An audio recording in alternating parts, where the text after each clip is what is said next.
saɗi ko tooli kala inde mum e yettore mum. Aray ɗo yon natude ɗo sendi ton ɓe ɗo simbaali ikkitimi tali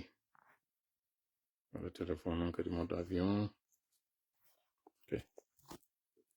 Voilà, mi sikki goɗɗo dérange time demara kadi ɗimmon ɗo mode avion. Focus, do not disturb on. Okay, natuɗo won andi ko waɗete kon na ko abbora kon. Anatandan haray mi faala yen jentito ɗo o maako min fuɗɗino on heɗintinde nde nyande mo yettitoɗen ɗo e muɗum. Haray ka timmuɗe wulure wo fuɗɗoɗen. Fewnoɗo hay almamiɓe e ustadiɓe iɗen yi'ude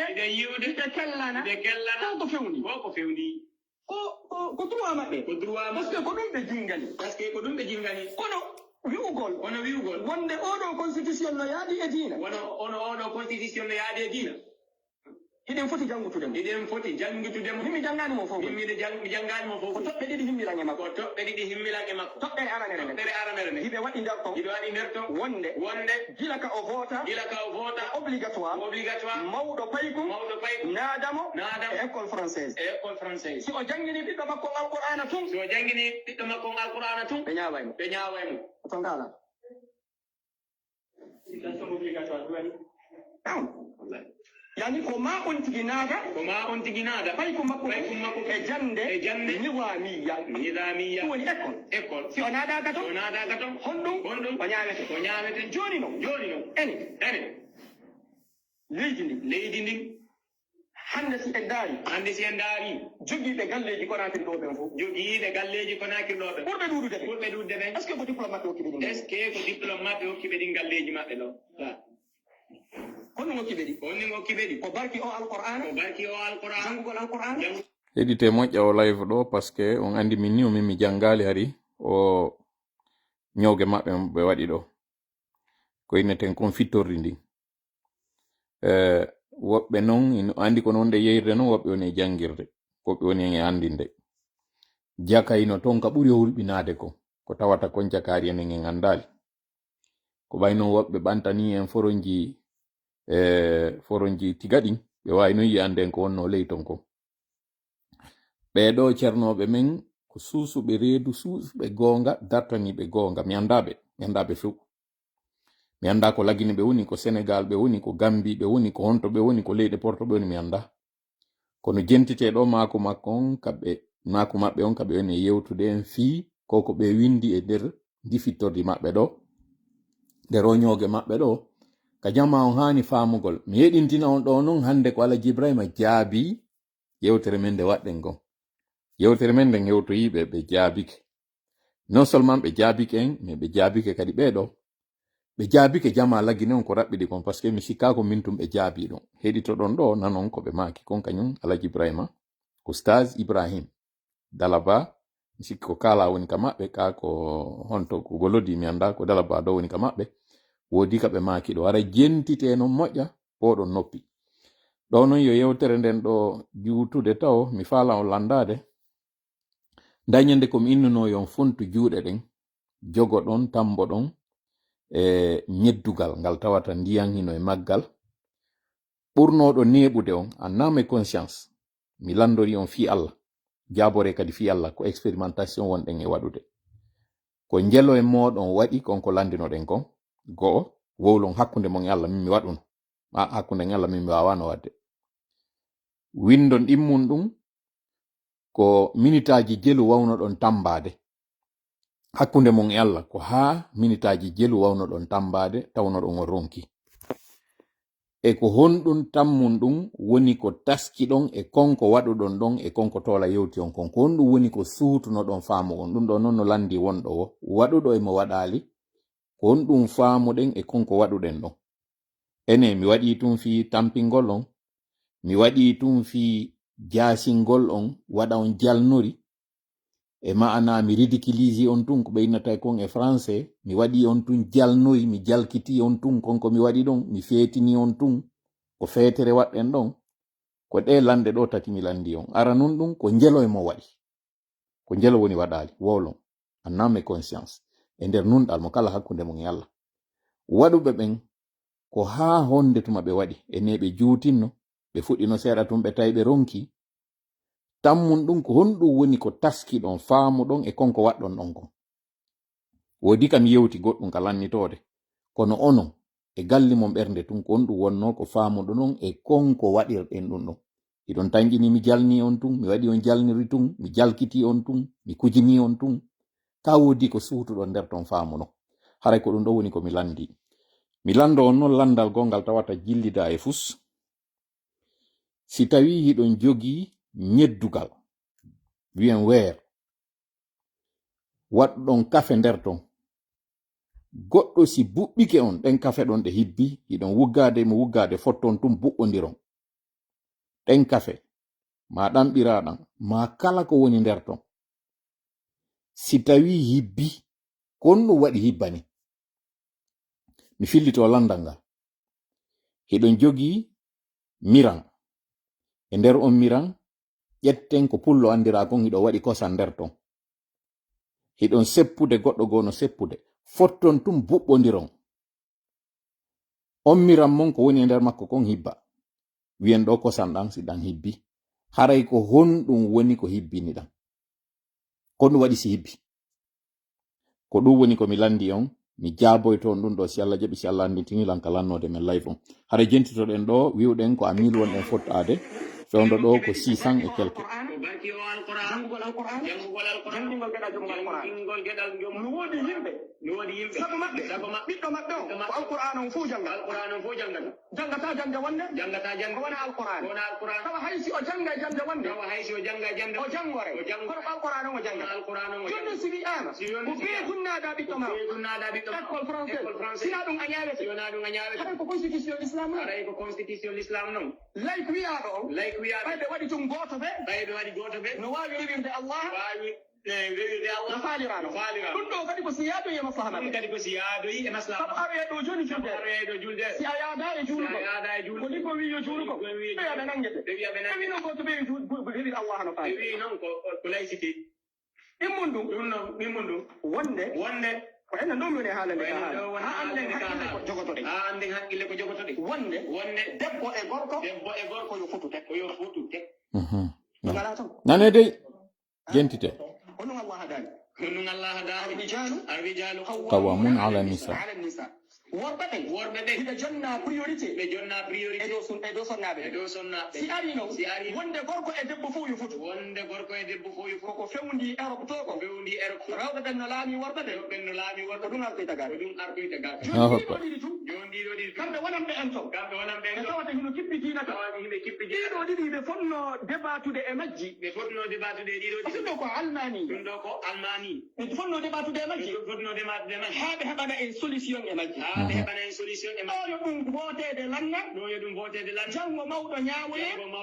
fiiko o jannginani geɗaljo makko école ko duɗe jelu jogi ɗen kamen fuuta jalo ɓe tawata almuɓe no heewi tu temeɗɗe temet tato tawa ɓeɗo fof ceernojo o ko janngingol alqur'an o bimbi ñalorma kiikiine ko ɗum ɗon tuma wondi e maɓɓe si wiyama no ko ɓeɓe janngine école hare ko honno wata ɓiɗɗo ma o ko be forcé ɗa jangginama ko a faalaɗo école alqur'an kono adi e ndi leydi ko honɗum adi ko alqur'an si wiyete kay ñawete komo jangginani ɓiɗɗo mum alqur'an wiye on ɗo ñawete kono wiwugol wonde mo jangginani ɓiɗɗo mum école ko ɓe o ñaawi sharia o mbo woni ɗo joni noon ɗum ɗo no ton oɗo noon wiye hino yaadi e diina honɗum yaadi e diina alqur'an Allah sunna nelaɗo wata wiyan noon zamanu on fewndike ɓiɓɓe ɓen ko ɓe jangine ko ɓiɓɓe ɓen ko ɓe jangine lekko ko gonga kono ɗum woni e choix mawɗo si o laari ate ɓiɗɗo makko no mo faalamo jangine ko ɓiɗɗo makko no faala alani wa sahalan wono for sugal mo wono for sugal ko ɓe o jangina ko faala ɓe o jangina ko faala ko tampingol ɗum waɗi noon leyden wattande yila leyden cinnaɓe enen e ko nanditata e meɗen du'anagol yo allahu ɓiltu en ka ɓili ɗen ɗo o newnana en wallitagol e wallodiragol ha gonga e nunɗal ñiiɓa e ɗiɗo leydi آمين يا رب. أعوذ بالله السميع العليم من الشيطان الرجيم. بسم الله الرحمن الرحيم. رب اشرح لي صدري ويسر لي أمري واحلل عقدة من لساني يفقهوا قولي. ربنا علمنا ما ينفعنا وانفعنا بما علمتنا وزدنا علما نافعا واجعلنا للمتقين إماما. ويكاد الذين كفروا ليزلقونك بأبصارهم لما سمعوا الذكر ويقولون إنه لمجنون وما هو إلا ذكر للعالمين. وما رميت إذ رميت ولكن الله رمى بل نقذف بالحق على الباطل فيدمغه فإذا هو زاهق ولكم الويل مما تصفون. وقل جاء الحق وزهق الباطل إن الباطل كان زهوقا. ما جئتم به السحر إن الله سيبطله إن الله سيبطله إن الله سيبطله إن الله لا يصلح عمل المفسدين. وما هم بضارين به من أحد إلا بإذن الله وما هم بضارين به من أحد إلا بإذن الله وما هم بضارين به من أحد إلا بإذن الله ولا يفلح الساحر حيث أتى. فإن تولوا فقل حسبي الله لا إله إلا هو عليه توكلت وهو رب العرش العظيم إنا كفيناك المستهزئين والله يعصمك من الناس. اللهم صل وسلم وبارك على نبينا محمد وعلى آله وأصحابه ومن تبعهم بإحسان إلى يوم الدين. أما بعد هندو كو أسوي هوريتو دون نوغي lewru jeena ya burundum hino inne septembre e lewre yewtere français ɗum hino hawriti hitande guluje ɗiɗi e nogay e joyi fewndo ka wonde yewtude ɗo leere jeetataɓo on hino feƴƴiri minitaji capanɗe jowi e jeetati haray ko fewndo ɗo wonɗen e fuɗɗade yewtere meɗen nde nde tawata hande kadi yetti Allah ko tawi kon o newnani en heɗintingol de jonde meɗen nde tawata ko toɓɓe tati woni ko jogiɗen ma toɓɓe ɗiɗi e kuntoyi hiɗen mari kañum kadi ɓe werneten ɗo ara yewta en ko fewndi kon ma ko feƴƴi kon sengo Sénégal. Toɓɓere meɗen araner nden e yewtay fahin e konko ɓe inni ɗo wo ko constitution konko tawno jaka hari en andano hino maawi nder ton konko tawno hino suuɗino nder ton ka woɓɓe goo pooɗi hakkille meɗen e muɗum ko ɗum woni sariya maɓɓe jeeɗiɗaɓo on e nder ɗin capanɗe e goɗɗum kaɓe windi manoga e goɗɗum mi anda ko jelu ko mi andi ɗo wo ko ɗiɗi capanɗe nayi e jeetati kon ɗum woni ko ɓe windi ton ko tawata ɗum ɗo no hulɓini luutiyankako moɓe suuɗi nder ton o mo tawata on jango e jango goɗɗo suusata immade ɓiɗɗo muɗum si immoyke wi ko ɗum ko honno ɓe ƴetti ɓe soomiri ɗum nder ton. Allahu akbar. Reedu andun taw ɓay mi yi ɗum ɗo ndu taƴi mi anditi noon ko leydi ndi tawata mamaɓe meɗen cippiri jangi e nder defte wowli fi sifa ɗiɗo yo accu yimɓe almamiɓe noon jooɗo kañum wi'a sifa no nanirɗon ɗo wondema kamɓe ko ɓe yi nder ton kon no feppudi alqur'an o la hawla wala quwwata illa billahi al-aliyyil azim inna lillahi wa inna ilayhi raji'un. ɓay mi jangi ɗum ɗo mi sikki leydi ndi ndi dimbi e hoore ley koyɗe anɗen subhanallahi luutiyankako ka tawata yimɓe halkirama sabu mum annabajo on fewtiti yimɓe ɓen wiɓe on addi ko tawi hay goto addita nokimo on e muɗum duuɓi feƴƴitoya yeeso ɗum ɗo e hoore mawɓe men ko darani kon fop jaka ko ɗum ɗo yawɗon haka koɗollaji meɗen yeetiɗo yimɓe ɓen mawɓe ɓen waɗu ɗum du'aji janguɗon alqur'ana e hoore ɗum ɗo yo du'a waɗe jakay ɗon andi ko ɗum ɗo jaka somuɗon nder ton la hawla wala quwwata illa billahi al-aliyyil azim inna lillahi wa inna ilayhi raji'un. miɗo faala ronditade juuɗe am mi wulla miɗo faala ronditade juuɗe am mi wulla ɓiɓɓe fuuta ɗowta ɓe heferɓe ɗo haa ɓe natoya fuuta ɓe ñamminama na mere si du'aji men ala jabade hande kadi na mere hiɗe ronki andude koye honɗum wonɗen leydi ila non e hoore yimɓe meɗen wara ɓe giite immo sunna jawle meɗen e yiiɗo sadakaji jalan ɗiɓe wi ko sadaka ɓe wallini ga'i ɓe hirsiɗi aw teddungal mon toɓɓere ɗimmere nden ɗin ga'i ko ga'i musiɓɓe moɗon wonnoɓe ɗaɓɓude nguure muɗum ka burure si hari hankin ɗo nun ko inneteno ko civil wonno e arde wara jawle yimɓe fiɓayɗen jawle no naati e gese maɓɓe aw hande ɗo ko senerde tigi ƴetti pick-up je yehi naati terelen foore to nangi koyce siɓɓe meɗen yehi hirsoy ɗeɗo golle sanamu Sekou Touré en andi kon ɗum o noddirano nduru buuse baaben makko waɗi ko wonno golle mum ko buuse fiyo ɓiɗɗo mum on laamu ɓe yahi no ɓe ƴettoya nayi tuma goɗɗo ari inni no waɗude wo sadaka ma inni no hirsude ɓe anni o ko ɓiɗɗo makko on ɓe hirsani awa ko ɗum woni ko arti ɗo jamma lagine jooɗe deƴƴino ɗon ɗano ɗon fankon sikkon ko mene wonɗon e waɗude innuɓe ɗo hoore muɗum ko cadre Fuuta innuɓe ɗo hoore muɗum ko mawɓe Fuuta wi'i geɓe ɗen fiyoɗe artu Fuuta ino laawol ngol ɗo o yii ko honno won yimɓe woni e peɗorde ha hewtoya toɓɓere ɗimmere nden noon ko ɗum wonɗe yewtude fimum ɗin sadakaji maɓɓe jalan yiltitoɗen ɗo noon 2022 ngen nagge nge yuno ɗon wane nagge wane lahe ko inna lahe wiyete nge yuno ɗen ngaykayno jasa ɓe taƴi daane nden ɓe ukki nder ton ɓe waɗi yite ɓe sunni iɗon anditi on tuma mi firanno en minni kon ɗum woni firo nayi ɗin si a hoyɗi nagge mi yetino en jamfayno ton ka awa jaka ko nagge nge ɓe faandino ngen ko sadiba ko ngen ɗon ɓe ƴetti ɓe naɓi ɓe hirsoyi ɓe ukki ka nder ngayka ɓe sunni ko ɗum waɗi si ɓe wawi warude sadiba ko ɓe waɗunomo ko awa ɗo non ko kolce 4 sirsida ɗe kolce 4 ɗo ko public kadi ɗe waɗa ko honɗum ɗum ɗon firi findine moƴƴa hakkille moɗon jentitoɗon nde yewtere mo na holɓingo e goto mi ari mi aru findingol en holla en andina en tanamo tawa taw yimɓe no jooɗi ɗo no ndarodemo no fanki on tuma ngen nagge ɗon ko sengo zere kore ɓe yawnoɓe jaso e ngayka ɓe hirsi ɓe accali ha maayi ɓe ukki ka nder ngayka ɓe sunni duuɓi ɗiɗi yeeso ɗum c'est à dire 2024 ɗo Sadiba nadoya e nder kaso o wara yitali fure on ɗon yertama tu yimɓe o warama Célestin Belvogi kadi même chose awa ɗo non ɗi nayi ɗo ɓe arɓe walliniɗi e stade ko Sekou Touré waɗayno kon pandaison public on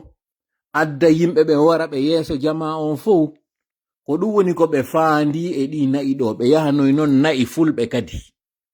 jalanji ɗin ko yeetiɓe koy yoɓe waɗu karmokoɓe maɓɓe ɓen yoɓe yawɓe jattoya no ɓe yaltinirno noon Alhaji Sellu ka suudu maɓɓe ɓe inni si ndu suudu ɗo liɓama Alhaji Sellu yalti haray ko ni kañum kadi ɓe liɓirta fi parti maɓɓe on ɓe liɓirta fi jaawo maɓɓe on jawalo tallo awa ko non kañum kadi ɓe yeetoriɓe ɗo ɗi nayi ɗo si yahanama juuɗe fulɓe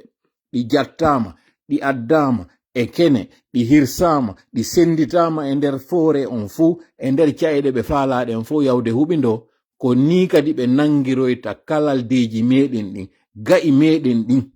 camatoɓe meɗen jambaroɓe meɗen ɓen ko ni ɓe nangiroyta ɓe kañum kadi goto goto ɓe waɗa ko Sekou waɗuno kon ɓe senditoya ɓe e ley pelle ɓe adda ɓe e stade ji ɓe adda paykoye ɓe inna ndaare traitre ɓe ɓen ko ɓeɗo jamfi leñol mum jamfi leydi men ndin hande ɗo noon en nangiɓe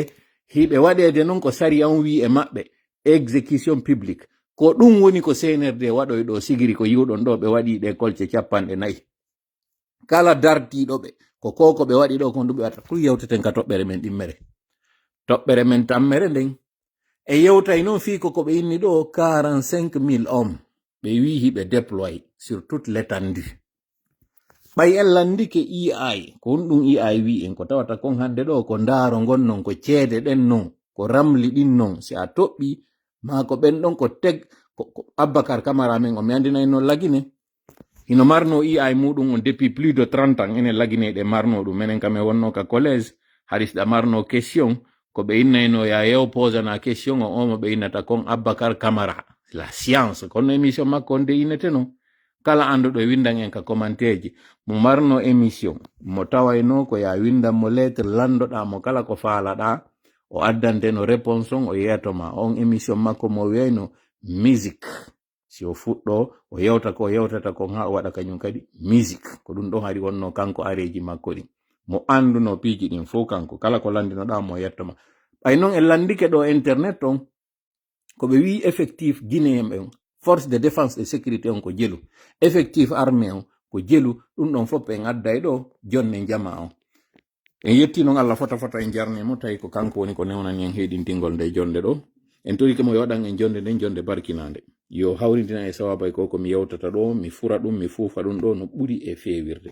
o hawrindina o enon kadi sawaba ka jentitagol nanon ɗum ɗo famon ɗum ɗo huteren ɗum ɗo no ɓuri e moƴƴirde mi heɓa nafa ko mi yewti kon heɓa onon kadi nafa ko jentiti ɗon kon si ɗum ɗo noon laatike mi hawriti on hawriti yetten Allah wacce mo jarnemo sabu haray kanko handi e jarnede kanko woni moƴƴo kanko woni gandon kanko woni wawɗon enen wawata si tawno mi ar faljinede fawnade feggade ma fayude ton felan pandi ande ko neɗɗo wondi kon ko ɗum woni haray komi yaltintini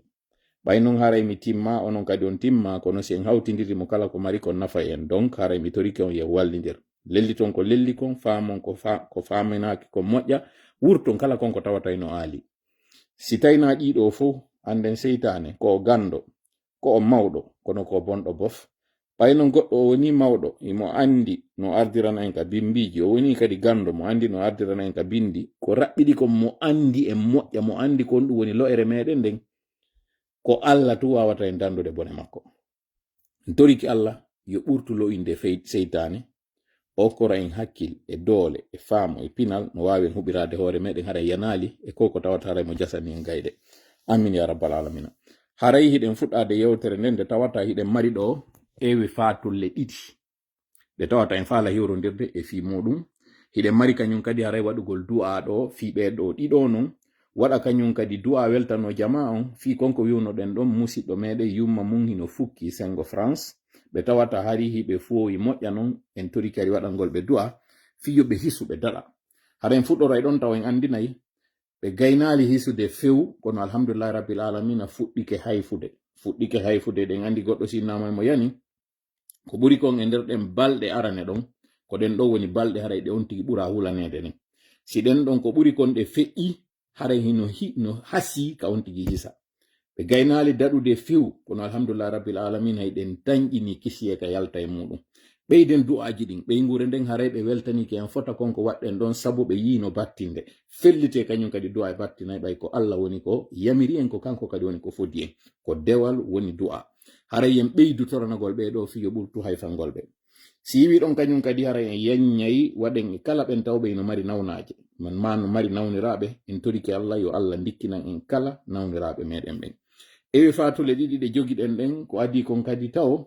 ko musidɗo men mo wonduɗen ka frappe mo tawata baaɗirawo muɗum wiyen mi sikki ko nies ko non wiyete en tout cas jiwo maɓɓe mo tawata hari no sengo Sénégal jibinande labe woni ko faati ton ko marɗo tellen duuɓi capannayyi haray e goɗɗum on koye nder ɗum ɗon o woni e nder capanɗe nayiji ɗin woni ko o faati Sénégal ton fure on natta surroyaka meɗen haray e inde frappe on en torike mo kanko on musidɗo meɗen ɗon taw yarlagol e yanñi ɗum ɗo e ɓeygure makko nden fof en torike ɓe fof yarlagol woni ko wondanoɓen Sénégal ton woni ko wonɓe ɓen sengo lagine ka fure o natta surra ton e weltanike kala ɓen darinoɓe fii o fure ɗo no wawi nattirede ɗowte ha ka hewtitoy ka meɗen ton surra hara en torike ɓeygure makko nde wacci nden ɓawo wano paykum makko mo mari markunterle wano duuɓi nogay e miñiraɓe makko tato ɓe tawata hari o bandirawo meɗen ɗo hino dankiɓe no wakkili modi ko raɓɓiɗi kon ko debbo wakkilanoɗo woni ko sifamo kanko en toriki Allah yo Allah yawtanmo yafanomo fayin kañum kadi haray musidɗo men mo welduɗen e mo moƴƴa ɗo mo tawata tultata live ji meɗen ndi mo minna taw yaha e fayɓe wontiranɗo en sengo États-Unis ɗo wiyeteɗo Mariam Ba niniraɓe amen woni ko faati kanko fayta ko ɓen ɗo woni ko ɓuri andude nene maketenoɓe nene Fatoumata Ba andiranoɓe wiyeteɓe nen Fanta dow taraw ɓeɗo woni ko faati hankin sengo Conakry anta nord ɓe surra hande ɗo ka Alansara ko hankin ko terlen ka geeƴe woni ka ɓe laati fure ɓe surra hande ɗo ka binde Alansara hiwrodiral ngal waɗi sengo Afrique of on e nder quartier anta nord on ɗi fatulleji ɗo ɗiɗi non en hawtidiray ɗo fewtenɓe kamɓe taw heɓuɓe fatunde noon wano kanko yahay fayɓe ɗo haray en torike mo yarlagol ɓe faatiɓe ɗo en torike kañum kadi ɓeygureji ɗin fof woni koɓe bullere ɓen woni koɓe wontirɓe Pita woni koɓe Sénégal woni koɓe Sarlo woni ko wontirɓe Conakry ɓen haray fof paray torama yarlagol en toriki Allah yo Allah yawta yafano kala fataniɓen ɓe yo Allah yawta yafano ɓeɗo fof yawtana yafano dendagal julɓe ɓen moko kala ko on tigi aray woni ka latori fuɗo amin ya rabbal alamin aray ɗen andi piji ɗin ino satti moƴƴa non fatulleji ɗin sen heɓiɗi na fo wawata anditude wondema du'a on ko on ɗo woni hande kadi aray ko wawanɗa fure on si a waɗani on tigi on fure ɗon du'a haray a neldimo konko tawata ko ɗum o ɓuri haton jinde ko ɓurata noon jabade ko du'a on mo tawata ko ɓiɗɗo makko mo accuno wonɗo ɓawo si oɗo waɗi dambugal ngal haray ngal uddaka haray hewtoray on tigi donc haray reɗɗini ɓeygure nde moƴƴa wakkilagol e ɗuɗɗo haray yawi fayɓe e kañum kadi haray la colombe haray on torama e yarlagol moƴƴa noon ɓe o fatu ɗon si e iwi ɗon hiɗen fuɗɗade yewtere nde nde tawata on nani ɗo ɓe musidɓe meɗen ko yewti ɗo fi affaire konko ɓe inni ɗo wo ko constitution mo tawata ko jangoɓe eɓɓi waɗugol wote ɗen fi makko haray noon on busson addanilan ɗo image ka wi'aɓe ko ɓen format fi yawgol waɗoya référendum on à l'intérieur mi yi image on une fois mi wawali mo yitude ɗimmum par ce que mi anda ko ɗo waɗi so tawi ɓe bloku mais en tout cas mi yi image on nde wotere no sendite ka woɓɓe ari no manifesta yeeso suudu ɓe wi jonnite min mbuuɗi amen ɗin hiɗon anditi noon hanki mi yewtuno e mi inni représentant ɓe ɓen tigi parti politique ji ɗin fokkitunoɓe ɓen yawgol waɗoya supervision on ɓe hendaki mission ji maɓɓe ɗin hankin kam yewtayno minni ha e 21h 22h hari ɓe habbi yo orange money ji maɓɓe ɗin déposé fi yoɓe yimoɓe ya woɓɓe taw ko fi affaire 1 million wona yewtede mi ɓeyditani en ɗon superviseur ɓe ɓen tigi e observateur ɓe ɓen ɓe wawali yaade ɗon e wetoyde woɓɓe gota addi message ji nina gonga tola ko wolta kon c'est pas vrai alhamdulillah rabbil alamin mi wali mi ɗani kam finoyta ɗon tawi image yalti wowluɗo konko mi yewti ɗon kon ɓeɗo le ko formaɓe ɓen hanuɓe tawde gibi e juma no hanuno taw ɓe hewtino ka bureau ji maɓɓe découpage o waɗama ɓe andi kon to woni bureau maɓɓe ɓe andi kon to woni werde maɓɓe si tawi non hande ɗo asewe woɓɓe no duwa yaade ha yomu heɓe arde han joni ɓe inna perdien ji maɓɓe ɗin formation mo ɓe waɗanamo ɓe hendaki mbuɗi haray ɗum ɗo konto fokkite c'est pourquoi e gendiki information wondema il se peut que tardivement hande ɗo ɓe wi ɓe waɗi report on hande kadi joni c'est à dimanche le 28 ɓe woni e waɗoyde konko ɓe wi ɗo référendum maɓɓe no wona woniri wo ko hakkudeji maɓɓe tun en ɓeyditi ɗum ɗo tun fiyo jama on andu combien de fois CNRD hino e nder wula kadian honto CNRD hino e nder tana jano ha honto CNRD hino maapi sabu mbuɗi ala ɓe nodditi jama on ɓe reni kañum kadi ka wiyaɗo boycott hiɓe helsi ɓe goƴa janggo ko honɗum waɗoyta hiɓe tanƴini janggo si weeti ɓe yiyo yaal yimɓe ka yaasi sare nde laaɓi haray ɗum ɗo to wonaniɓe échec jano donc ko ngol kulol ɗo min do en tout cas mi yiɗatano tawgol himɓe ɗo taw mi faltake wonde goto e place maɓɓe si wi ɗon kañum kadi e nder yewtere nde wonɗen e waɗude ɗen andintinen e waɗiɗo publication mo holluɗen ɗo mo tawata hay fus mi yennali e nder makko kono yi commentaire ji ɗin ɗo fi o vidéo mo yaltintinɗen ɗo honorable Sello Balde e kanko général Aminata ko ɓe waɗi o tawata na min waɗini ɓe na kadi goto min waɗini ɓe mi yennali kadi na kadi e nder ɓeygure maɓɓe mi naatu nder to mi inni ko ɗum ɗo woni ko yiwɗen ko goɗɗo go kañum kadi wonno ko wimmi ɓe mari sonja ton ala kulli haal fiyota yewtere nden juutu mi jaabota ko ɓen wowluɓe ɗon en blokata kadi goto fanni manti o yennali mi yiltitoyto e moɗon mi yeeto on noon janggo ko honɗum waɗi si waɗirɗen ɗum ɗon yahe noon tundaron profil kala ɓen arɓe yenni ɗon e ɓen arɓe defandi ɗon wonɓe wiide hanano ka yewtede tawa kay liton to yeggito vidéo Alaji Sellu wi'aɗo ko Alaji Sellu yaltinano ɗo ɓuri ɗum ɗo hulɓinade ɓuri ɗum ɗo ñiddude on tuma o yawno yeeti ɗon ɓen ɗon konko ɓe waɗi ɗon ko watta ɓe waɗu komi faala wiide on wi ɗum ɗo tawa kay litto on en tout cas do ko personnalité politique neɓiral noon Coldplay hino waɗude no ngari concert konko ɓeynta kon kiss cam c'est à dire o caméra jindowo e nder public on ton ara no filma yimɓe hollaɓe ko no ɓe darori ɓe fewtino ɗon couple tawɓe ko wonɓe gollidude kono mo kala e maɓɓe ko jombaɗo e jombi ɓay fewtini e maɓɓe gorko on way so suuɗo to o dirta in on image ɗen andi ha honto o circule no ɗo ɓen ɗole naɓe personnalité publique ko vie privé maɓɓe kono ko on sakkitorno oya démission no tawno ɗon ko kanko woni directeur parce que debbo on adi kaka ressource humaine wonno mo kala e maɓɓe kañum kadi seedi oya seedi e ɓeygu mum oya seedi e modi muɗum en fait ko enen han joni jooɗi e yawitagol ka tawata goɗɗo innama ko mo mari couple goɗɗo innama himo mari responsabilité ji yo sifa ɗi piiji waɗu mi annintina en no joɗagol e jullere an e goɗɗo tawa eɗon ƴetti ɗon jogodiri ɗum tawa kay kayna politique no wadde landaki few d'ailleurs ka diina no inna gorko dowa ka foppade debbo jamanu ɗum ɗon eɗen andi ɗum en nangay tuwoni waɗugol ɗin donc ono wonɓe arde ɗo waɗa ɗin excuse ji c'est libre à vous kono garata ɗo waɗa lona ɗo leçon do mara non seulement vidéo on ittetake sase en et deux kañum kadi mi tawi pas ɗon ko mi waɗi ɗon ko kala sikkuɗo kañum kadi je suis tombé pas par rapport ko maɗɗu mi filto kay mena min tawi pas kañum kadi konko mi waɗi ɗon ko ono wonɓe arde ka commentaire ji ɗon nanga wiugol que je devais pas parler de ça parce que joni musidɗo moɗon on memama gorko mon e debbo moɗon on sutama fi mum vous trouvez que ne devait pas parler de ça mais une fois goɗɗo e politicien ɓe ɗo joni on nani ɗo pirum hay siko rimerum hoore makko vous allez venir ƴetton baape taw non ka dow to andi ko 2 poids 2 mesures mon ɗon e wadde ko hilfimmi e moɗon fanni manti ko goɗɗo c'est bon si ewti e moɗon non c'est pas bon doa ka wowlede awa ɗum inaka ɗerol ɗo hiɗon andi kala ko wolte ɗo fi vie privé ji yimɓe mi arata mi hukko nder ton hiɗon andi ɗo piiji wolte ɗo d'ailleurs mi yiyata on ko futilité jota e wolo fi muɗum là que j'ai posé une question que j'ai donné une information par rapport à un comportement indécent mo tawata onon tigi ɗon hiɗo yiɗuno yo taw hara ko nenirawo moɗo wonno e waɗede ɗum ɗon hiɗo yiɗuno tawde si innama ɗo hara meɗɗuma général Aminata ko nenirawo moɗon par exemple hiɗo yiɗi yugol ɓay ɓiɓɓe ɓeɗo men tawɓe ɓen ɗum ɗo welali ɓe hiɗo yiɗi yugol nenirawo moɗon no joɗodi e goɗɗo mo tawata na baba moɗon hiɗo jogodira e makko wana noon e nder vidéo hiɗo yiɗi ɗum hakkunde mon e Allah siko ɓeygu mo wonnomo kanko général Aminata ɗo hakkunde mon e Allah hiɗo yiɗi yugol ko tawata onon tigi e makko on ala yeɓo dade yo joɗodo e gorko janano ɓe jogodira noon ɓe mawlira noon juuɗe yeeso moɗon hakkunde mon e Allah c'est à dire ko angal nunɗal mo metta tan mi quoi tuma famin ɗon onon vous avez des leçons de morale à donner à quelqu'un alors que non si ari hewti e moɗon jaɓata ko ɗum mi waddi e goɗɗo par rapport e ko ɓewne wiide ɗo ko élection miss min ni hakkunde ma e Allah bandirawo ma jiwo hiɗa yiɗi yugol mo yeɓire ni e ɗi réseaux sociaux ji kayɗe yiɗi ɓeygura ma yo tawara ko ɗum ɗo waɗete inne ɓeygu ma no yalti no yeɓirani ɓandu muɗum no inne woni élection miss goɗɗo okkima otowa o yimo walo e otoji hôtel ji min ɗawa yiɗude ɗum hakkunde ma e Allah onni mo yiɗata o kono mo kala e choix muɗum oni ok mo kala e choix muɗum kono andu sifa ngu ñoguɗo a yiɗata e nguɗo nato e kande suudu ma parlant justement de ces élections miss encore une fois je respecte tous les deux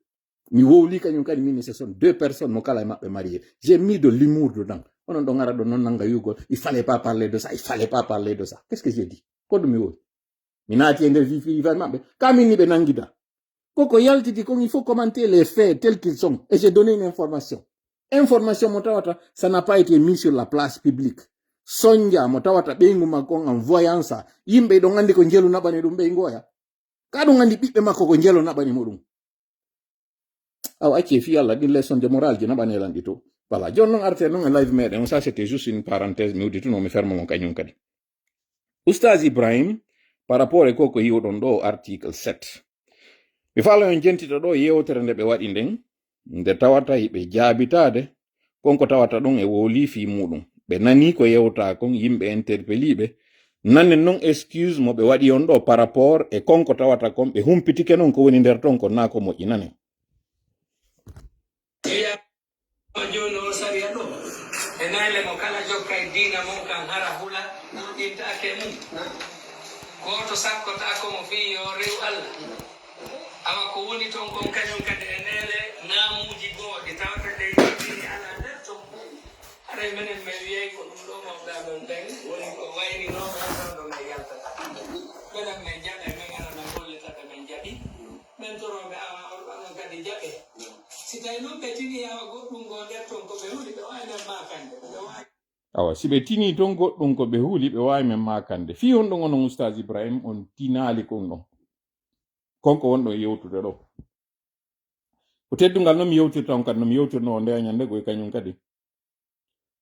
onon o wi'i on taskike on daari on tawi konko woni konka nder constitution nder ton sari on diina kan salaki no wawi yaadude diina kan ko ɗum wi'oɗon joni si on artiɗo noon o wi'i onon jakari on taskanoki on daarali si goɗɗo noon kañum daari yiltitike e moɗo wowlani on yara ɓe wurtan on haray ko ɗum wonno rôle moɗon o ida jaakum fasiqum bi naba'in fatabayyanu kon ɗum taski ɗon e ɗum ɗon o onon tawɓe ɗon ardi diina ɗo o article 7 ɗo mo tawata en ɗo jangande en ɗo mo tawata kon l'état ko ɓe wi kon e nder on article ɗon. Les êtres humains naissent et demeurent libres et égaux en dignité et en droit.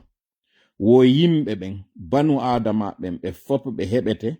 ka ɓe heɓa ɗon tawa ɓe foteter ka sengo ndimu maɓɓe e ka sengo haqqeji maɓɓe.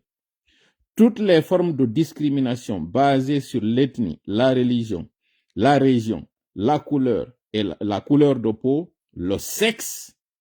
le patronyme ou le prénom, la langue, l'état physique ou mental, ainsi que les croyances et les opinions politiques, philosophiques et religieuses sont interdites. O article ɗo ko wonɗo yewtude fimum.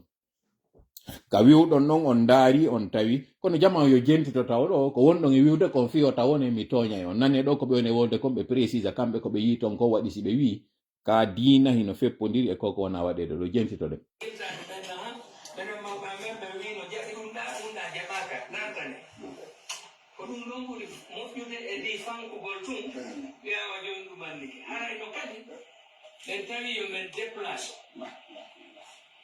Onayo men aru pungu tu ya wa da wa no wi den fotta dara ba fo si wi fotta ke ba di do o fotta ne inshallah ko men en kadi yo men yahu e nokkeli men di fu men yi'a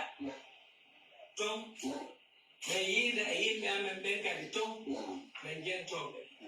woda ko men winde agenda ho e amen si men heɓi feere no men sownola yeesoɓe amen ɓe men sownoɓe nani de ɗone ɗum minen tigi hakkunde amen ga men wiya nokkel kaari eɗen haani wadde hunde kaari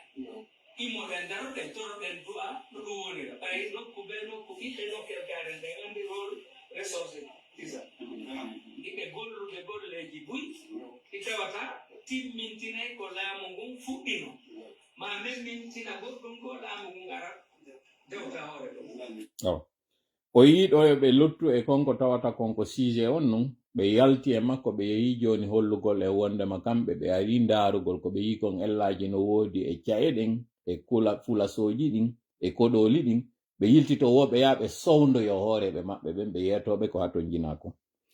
joni noon iɗon fop on nano no sorti maɓɓe mo ɓe andino wondema a diina kan ino inna wata goto doole makka si tawi non sari addama ka tawata wasi ara nandi ara non iɗe marno on probléme goɗɗo wata rewde diina muɗum ɓe inni kamɓe ko ɓe souteniri o ko ɓe wiɗo constitution kaka tawata mo kala waɗa e diina muɗum kan e hoore no hisiri ko ɗum woni komi jangani on ɗo toutefois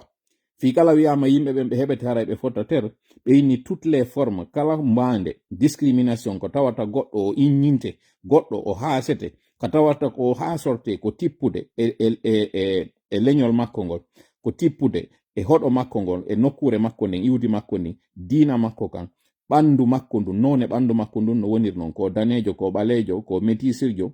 e sengo awra makko on ko ɗum woni ko gorko e ma kako debbo patronyme makko on ko ɗum woni yettore makko nden ma ɗum inde makko nden tigi nde tawata inde kaarire haray no anda ko kaariɓe woni ko jeynden inde ɗon ɗengal makko ngal ko ɗum woni yewtere nde o yewtata ɗen haala ka o waawi kan e mbaadi ɓanndu makko ndun ko belsuɗo kana hina belsuɗo ko bunɗo ka hina bunɗo e état physique makko e état mental makko on ko ɗum woni hakkille makko ɗen none no ɗe wayi non hara on tigi wikkoraka inniraraka sabu ɗum ɗon ka tawata kon on tigi kañum kadi sengo ka on tigi hooli kon wiwgol ngol min komi julɗo min mi hoolaki Allah no woodi o wimɓe ɓen kañum ko sanamo kañum woni e jokkude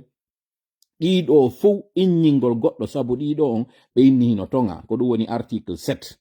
kono na ɗon tum ɓe dari ɓe yaho yeeso ɓe inni nul ne peut être privilégié ou désavantagé pour les raisons énumérées à l'article 2 du présent article. Bon, article 2 o mi anda kon ɗum ɓe yewti ɗon on kono ɓe yaho yeeso ɗon on ɓe inni l'état promeut la parité homme-femme dans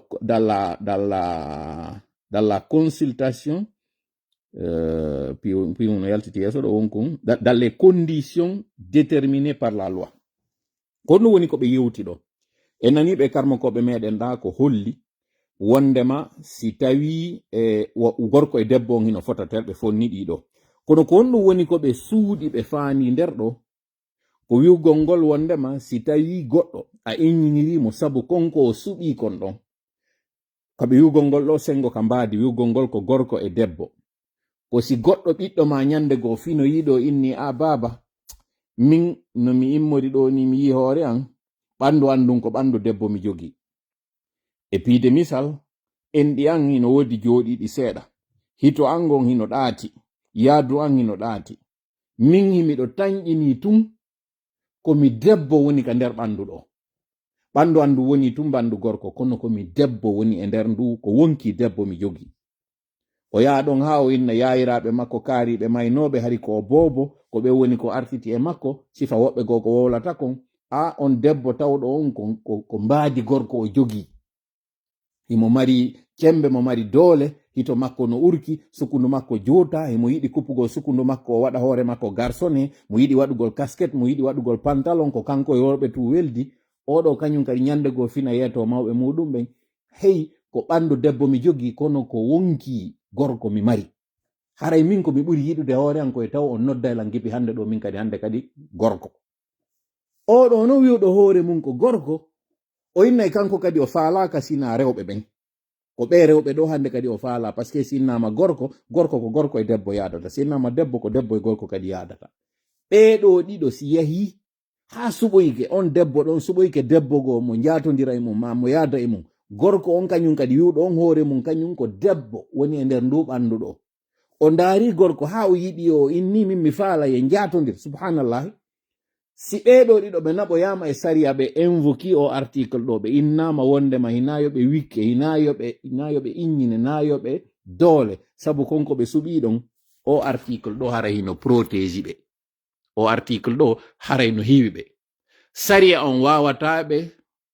ƴuppude loyru sabu konko tawata kon o article ɗo no ton ko ni fuɗɗorta on andi bonɗo on seytane o ardiranta neɗɗo on ka bonni ɗon tun neɗɗo moƴƴo on kaka moƴƴi ɗon o ardirantamo o fuɗɗomo hollude piyunku wasi ko moƴƴum o naɓa mo e makkum ha o feƴƴintina mo e makkum kala non ko feƴƴintini bone on haray naati awa sifa ɗe leyɗe meɗen ɗo ko ni ɓe ɓodirta ko doy ɓe woni e waɗirde eɓe wiwde ɗo a wawata yanande goɗɗo sabu ko suɓi kon lakum dinukum waliya din sari on hino jaɓi ɗum la ikraha fi dini na ya aro doola goɗɗo fi dina makko kam kono ko ɓe faandi ɗo ɓe wattori ɗon kañum kadi wiwgol mbaadi awra on tigi on ko ñande on tigi suɓoyi ka tawata hina ɗum ɗon feppodiri luttuɓɓen sariya on hino hiwi on tigi goɗɗo watamo wadde goɗɗum ko ɗum ɗo noon mawɓe meɗen ɓe wona wiyeede hino feppodiri oustaz Ibrahim o wiyatamo janngali o article ɗo par ce que ko wonɗo yewtude fimuno luutiyankoɓe ɓen kon ɗum de Allah daali fi maɓɓe ka alqur'ana onon hiɗon immade ɗo darana yimɓe wonɓe e yarude beere yimɓe wonɓe e fenude yimɓe wonɓe e wujjude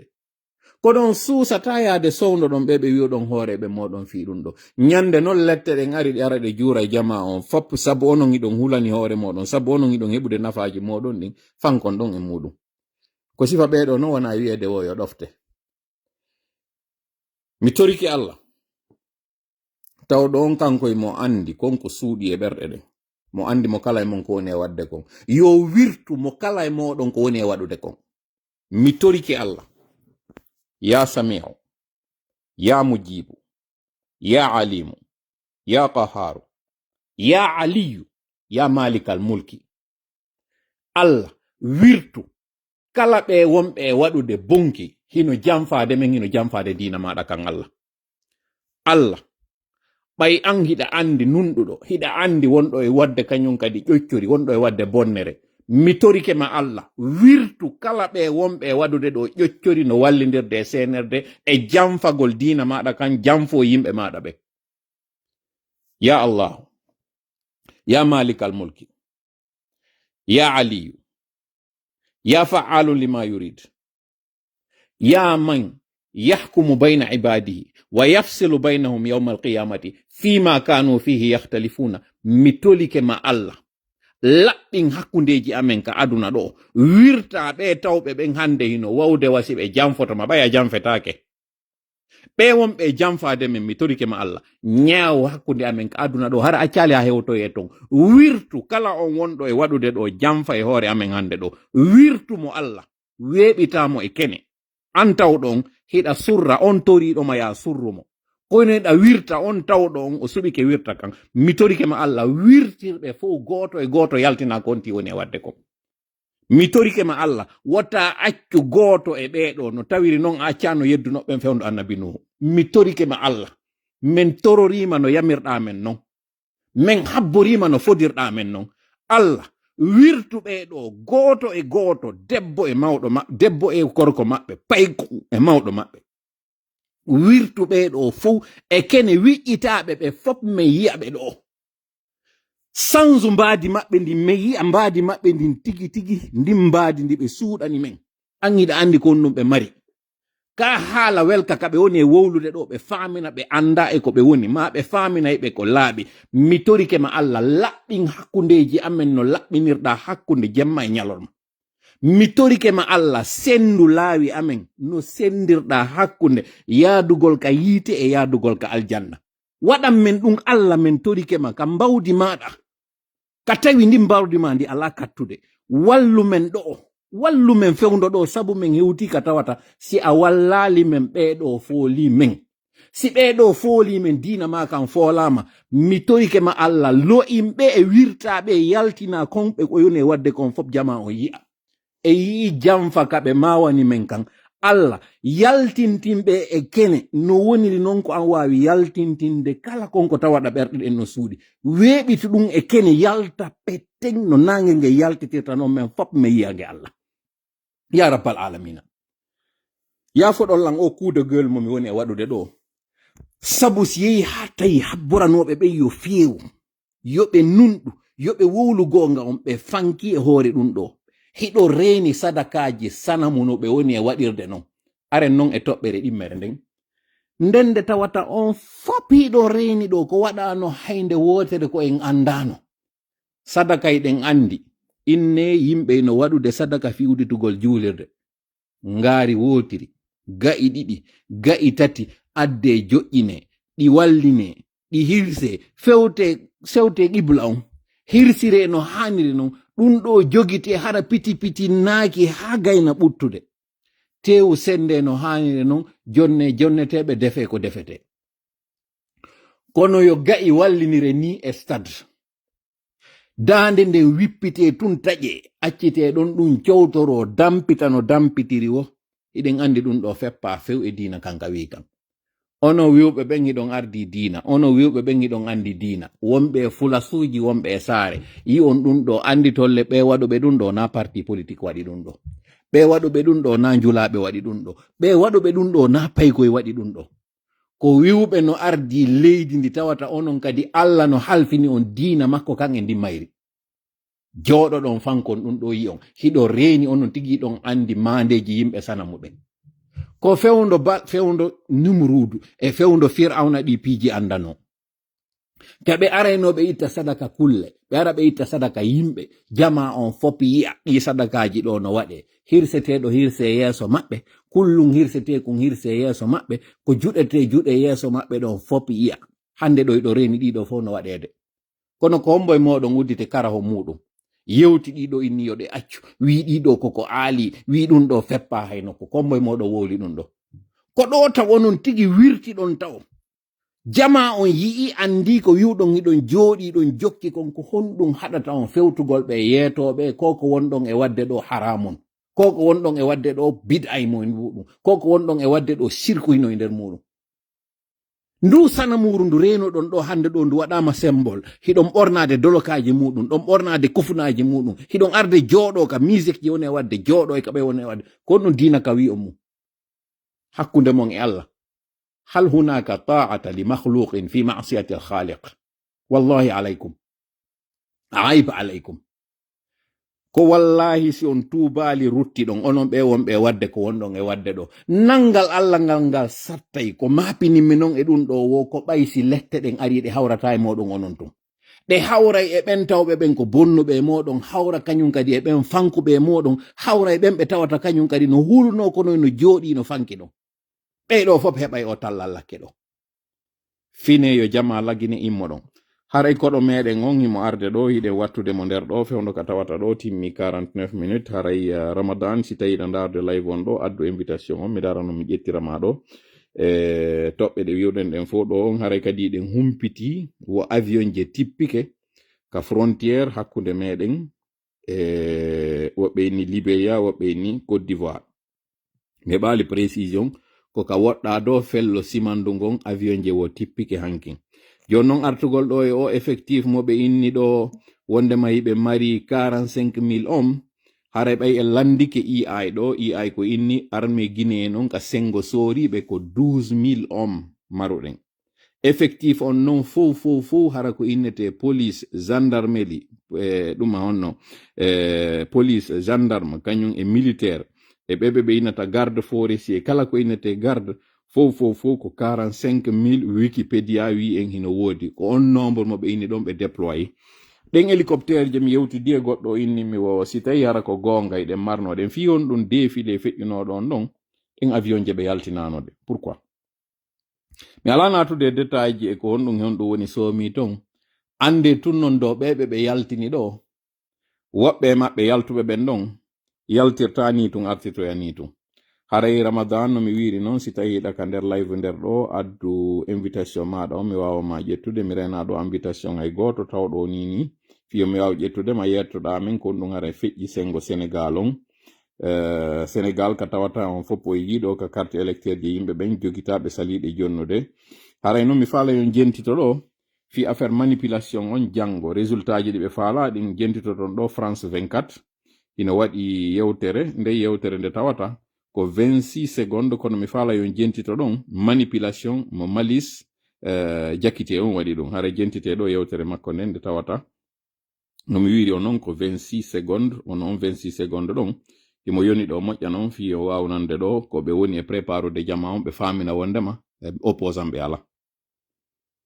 Il y a quelques opposants au projet de nouvelle constitution en Guinée n'ont pas souhaité s'exprimer. Le président Techu Alpha Condé et l'opposant Cellou Dalein Diallo, dont les partis politiques ont été suspendus par le régime, multiplient les appels au boycott du scrutin sur les réseaux sociaux. Ils affirment que ce projet de nouvelle constitution vise à permettre au général Mamadi Doumbouya, je cite, de se présenter à l'élection présidentielle, contrairement à ce que prévoyait la charte de la transition. Ce dimanche, plus de 6 millions de Guinéens sont appelés à se prononcer pour ou contre ce projet de nouvelle constitution. Voilà. Je vais faire cette partie en français. M'adresser à 3 catégories, à 3 groupes. Le premier groupe m'adresser aux chaînes d'information, particulièrement celles françaises. France 24, TV5 et RFI. Et particulièrement dans cette sortie-ci, m'adresser à France 24. France 24, c'est le premier groupe. Le deuxième groupe, je vais m'adresser aux autorités françaises. Là aussi, nous avons 2 catégories. Les autorités militaires et les autorités civiles. Et en 4e catégorie, je vais m'adresser à l'élite guinéenne. Cette élite, qu'elle soit religieuse, qu'elle soit politique, qu'elle soit tout simplement du côté des intellectuels, je vais m'adresser à vous. France 24 est une chaîne française qui a été boycottée, critiquée, parfois même elle a été interdite dans certains pays africains. À un moment donné, nous pensions que c'était une forme de dictature que les dirigeants de ces partis, de ces pays faisaient sur ces chaînes d'information. Mais en 2024, nous avons remarqué un traitement partial de l'information dans un pays où nous savons tous la réalité du terrain, les faits et rien que les faits. Nous l'avions dénoncé l'an dernier. Il y a eu un semblant de changement, de rectificatif. Mais là, pour tout homme averti, pour tout journaliste, pour tout connaisseur de l'information, vous avez écouté ce petit extrait de quelqu'un qui se dit être journaliste, qui connaît les b.a.-ba du journalisme et qui connaît la valeur de chaque mot quand il est placé. Lorsque Malik Diakité dit les quelques opposants au projet de constitution, le fait de dire quelques opposants signifie qu'il y en a peu. Pourquoi avoir employé ce mot? Première question.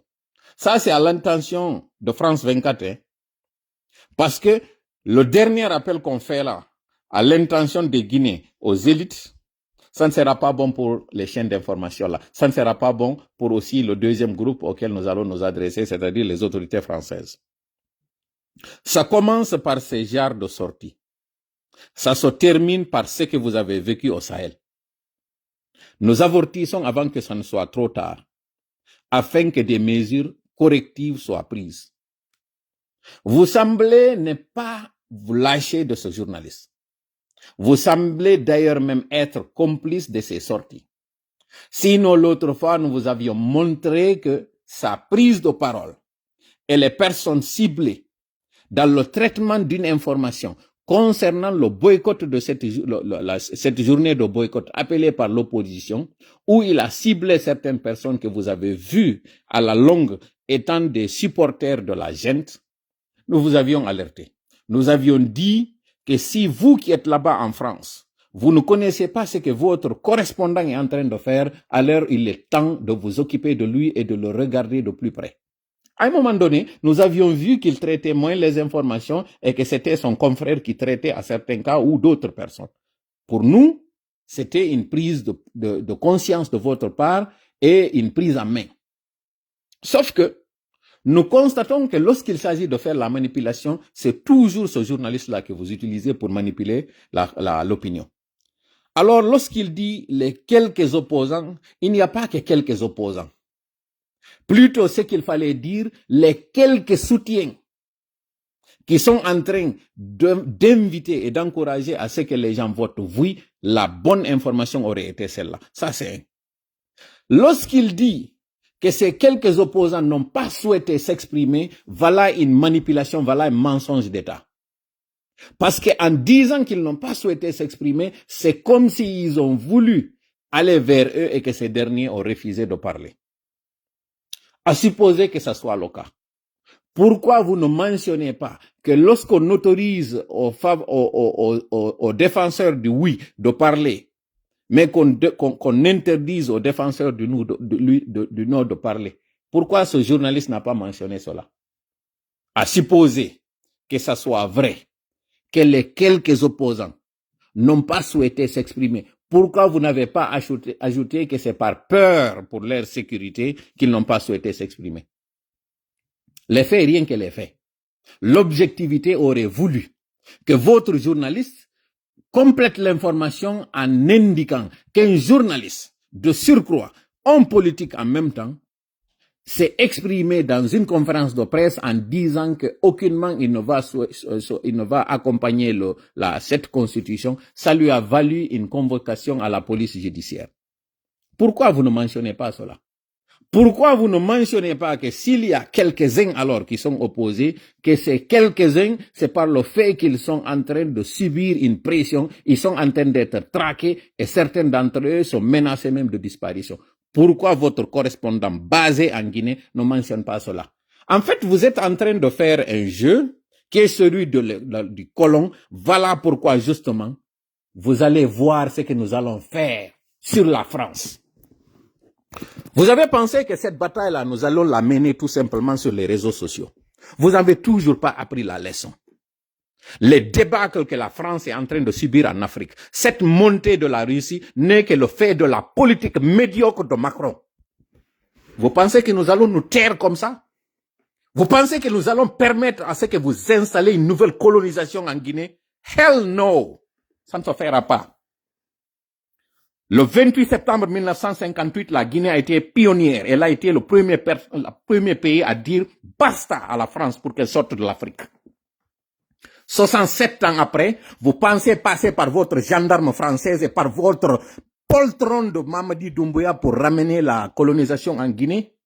Vous voulez nous faire avaler la couleuvre de cette LGBTQ? Vous pensez que cela va marcher ici? Hell no! Oh! Vous pensez pouvoir nous manipuler? J'appelle à la mobilisation populaire pour que désormais tous les intérêts français soient menacés. Je le dis encore une fois. Puisque vous avez choisi cette voie de manipulation à travers les médias,